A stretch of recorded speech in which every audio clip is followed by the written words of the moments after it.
नमस्कार बंधुरा पश्चिमबंगेर विभिन्न यूनिटगुलिते आलुर चाहिदाके बृद्धि करे आलुर दाम कि चलछे एबं पश्चिमबंग थेके जे समस्त राज्ये आलू जाय सेई समस्त राज्येर पश्चिमबंगेर आलुर चाहिदा कि लक्ष्य करा जाच्छे तार समस्त तथ्यई तुले धरब आजकेर एई भिडियोटिर माध्यमे। बर्तमान अवस्थाय पश्चिमबंगेर आलू निकाशी এবছর যথেষ্ট ভালো রয়েছে। সর্বমোট খবর পাওয়া পর্যন্ত এখনো হিমঘর থেকে আলু নিকাশি হয়েছে সেপ্টেম্বর মাস পর্যন্ত প্রায় 61% থেকে 62% এর মতো।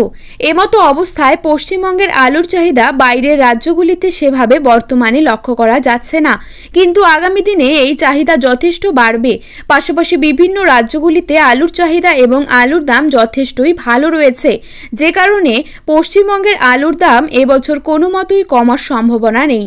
আগামী দিনে পশ্চিমবঙ্গের আলুর ভবিষ্যৎ যথেষ্ট ভালো রয়েছে এবং পশ্চিমবঙ্গের হিমঘরে যে পরিমাণ আলু মজুদ রয়েছে বর্তমান অবস্থায় তার মধ্যে বীজ আলুর পরিমাণ প্রায় 10 থেকে 12% এর মতো।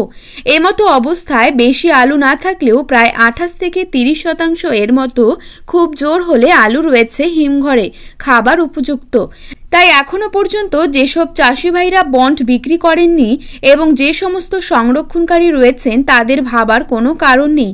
আগামী দিনে আলুর দাম অবশ্যই বাড়বে। আজ এই পরিস্থিতিতে পশ্চিমবঙ্গের বিভিন্ন ইউনিটগুলিতে আলুর চাহিদাকে ভিত্তি করে আলুর দাম কি চলছে তা আপনাদের সামনে তুলে ধরছি।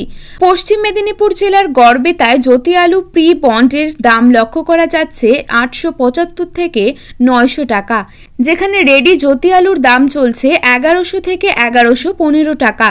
কতুলপুর ইউনিটে জ্যোতি আলুর প্রি বন্ডের দাম লক্ষ্য করা যাচ্ছে 875 টাকা থেকে 900 টাকা, যেখানে রেডি আলুর দাম লক্ষ্য করা যাচ্ছে 1100 টাকা থেকে 1125 টাকা। বর্ধমান জেলার বুলবুলিতলাতে ইউনিটে জ্যোতি আলু প্রি বন্ডের দাম পরিলক্ষিত হচ্ছে 875 টাকা থেকে 950 টাকা, যেখানে রেডি আলুর দাম লক্ষ্য করা যাচ্ছে 1340 টাকা থেকে 1350 টাকা ডালা কোয়ালিটি হিসেবে।